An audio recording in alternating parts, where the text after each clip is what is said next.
Airport authority of India रो vacancy आसी अछि असिस्टेंट सिक्योरिटी रो नोटिफिकेशन रिलीज डेट टी होउची नोटिफिकेशन रिलीज डेट टी होउची 13/5/2026 एही एयरपोर्ट गुडिकर पोस्टिंग हबो तिरुपति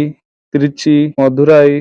भुवनेश्वर उदयपुर तिरुपति रे 9टी त्रिची रे 23टी मदुराई रे 9टी भुवनेश्वर रे 9टी एवं उदयपुर रे 12टी एवं ऑनलाइन अप्लाई स्टार्ट हो जाइछि 11/6/2026 रे सरीबो 2/7/2026 रे सैलरी टी रहइबो first year 21,500 second year 22,000 third year 22,500 apply website टी होउछि www.aiclas.aer एही वेबसाइट को विजिट करी अप्लाई करि परिबे क्वालिफिकेशन टी रहउछि मिनिमम 12 पास करथिले आपण अप्लाई करि परिबे ता सहित जनरल कैंडिडेट पाई मिनिमम 60% रहितबा दरकार एवं एससी एसटी कैंडिडेट पाई 55% हेले भी अप्लाई करि परिबे कैंडिडेट माने हिंदी आ इंग्लिश रे कैंडिडेट माने इंग्लिश आ हिंदी रे कहि आ पढि पारथुवा दरकार ता सहित लोकल लैंग्वेज जानिथिबा दरकार एवं एज टी 27 वर्ष रो अधिक हेइ नथिबा दरकार आपनकर को डॉक्यूमेंट गुडी को अप्लाई बेले आवश्यक +2 marksheet certificate caste certificate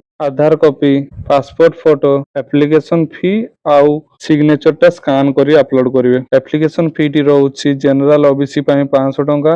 ST SC EWS women candidate पाई 100 टंका आपण net banking credit card debit card UPI wallet माध्यम रे पेमेंट करि परिवे इंटरेस्टेड कैंडिडेट माने 2/7/2026 आगरो अप्लाई टी कर देबे एमिति इन्फॉर्मेटिव वीडियो रो नोटिफिकेशन टी पाइबा पई चैनल को सब्सक्राइब करी रखंतु ता सहित वीडियो को लाइक और शेयर करबा को जमारो बोलिबेनी।